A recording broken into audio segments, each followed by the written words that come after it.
राम नाम की लहर के आगे क्या इंडिया अलायंस में जो एलाई पार्टनर है उसकी राहें अलग थलग हो रही हैं? इसको लेकर भी चर्चा लगातार जारी है। तमाम खास मेहमान बने हुए हैं। संजीव जी, इस बात का जवाब दे दीजिए, फिर मैं आगे बढ़ूंगी, बाकी मेहमानों के पास जाऊंगी। मैं ये सवाल बार बार इसीलिए आपके पास लेकर आती हूँ क्योंकि मैं दिल्ली में आपकी पार्टी का ऐलान देख रही हूँ, मैं देख रही हूँ पंजाब में, गुजरात में, असम में, तो ये क्या दर्शा रहा है?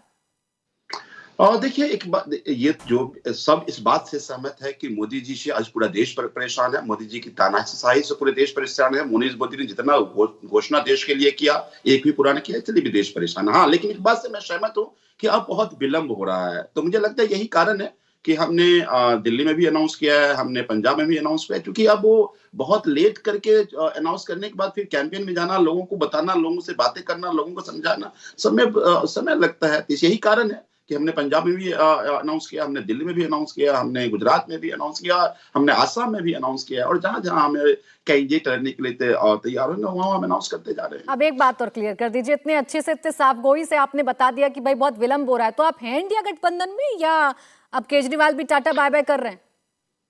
देखिए, एक बात आपको समझना पड़ेगा कि इंडिया गठबंधन, अलग अलग पार्टियों गठबंधन आखिर बना क्यों? इसलिए बना कि सभी पार्टी सैद्धांतिक तौर पर इस बात से सहमत है कि प्रधानमंत्री इस देश के संविधान को कमजोर कर रहे हैं, प्रधानमंत्री इस देश की प्रजातांत्रिक व्यवस्था को कमजोर कर रहे हैं, प्रधानमंत्री इस देश की जितनी भी एजेंसियां हैं, चाहे ईडी हो, सीबीआई है, सबको अपने विंग की तरह उपयोग कर रहे हैं। वो शायद जांच एजेंसी नहीं रह गई। तो अब अगर इसको बचाना है तो सबको इकट्ठा होना पड़ेगा। सब इकट्ठा रहते, आज भी वो सभी पार्टी इस बात से सहमत हैं। सहमति आप मुद्दों पर बना रहे ना संजीव जी, देखिए दो बातें कर रहे हैं, दो बातें तो मैं कैसे मान लूं? एक तरफ आप कह रहे हैं बहुत विलंब हो रहा है, हमने ऐलान कर दिया हम दिल्ली में अकेले लड़ेंगे, हम पंजाब में अकेले लड़ेंगे। दूसरी लाइन में आप ये कह रहे हैं कि मोदी को हटाना है तो हम सबको साथ भी आना है। ये कैसा साथ है?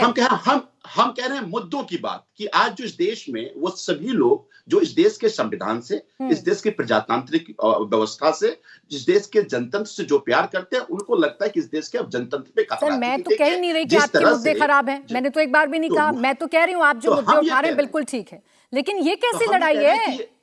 हाँ, तो हम भी कह रहे हैं कि ये सहमति इसलिए बनी थी, और ये सहमति इसलिए है कि इसलिए बिल्कुल बनी थी, और सहमति इसलिए है कि आज प्रधानमंत्री इस देश के जनतंत्र के संविधान के लिए खतरा है, और इसलिए एकजुट होना चाहिए। लेकिन तो सर यही वाली बात हो गई, दिल्ली में आप अकेले लड़ रहे हैं, बंगाल में ममता बनर्जी अकेले लड़ रही हैं। सुनिए ना सर, और आपने ऐलान कर दिया पंजाब में भी। अभी विवेक जी से पूछूंगी उनकी पार्टी का क्या स्टैंड है, वो भी मुझे दुआई देंगे एकता की, लेकिन बट इफ तो लगेगा ही लगेगा। अब प्रेम शुक्ला जी, पहले आप जवाब दे दीजिए। अभी भी इस बात पे कायम है संजीव जी के एक तो आपने धर्म और पॉलिटिक्स को एक साथ मिला दिया, दूसरा ये आपसे सब इतना परेशान है कि मिलकर आपके खिलाफ ताल ठोक रहे हैं और आपको हरा के दम लेंगे। जी, मिलकर ताल ठोक रहे हैं। देखिए, कुछ माह पहले ये कह रहे थे कि हम सब जो हैं भारतीय जनता पार्टी के प्रत्याशियों के खिलाफ एक प्रत्याशी उतारेंगे। अब श्रीमान अरविंद केजरीवाल, और अभी उसकी पुष्टि भी श्रीमान संजीव झा कर रहे हैं कि पंजाब में इनके 13 प्रत्याशी कांग्रेस से हटकर लड़ेंगे। दिल्ली में कल ही श्रीमान अरविंद केजरीवाल ने कहा है कि हम 7 के 7 प्रत्याशी आम आदमी पार्टी के उतारेंगे।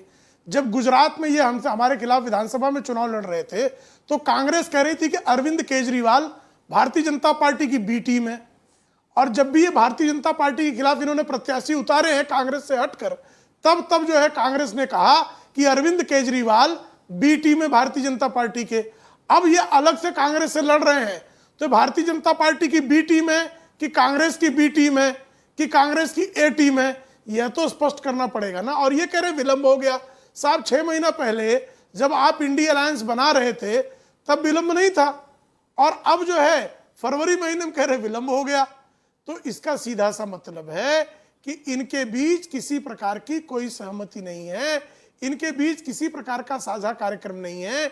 इनका सिर्फ एक ही एजेंडा है, एन केन प्रकारेण लूट की छूट मिल जाए और देश की जनता में फूट पड़ जाए।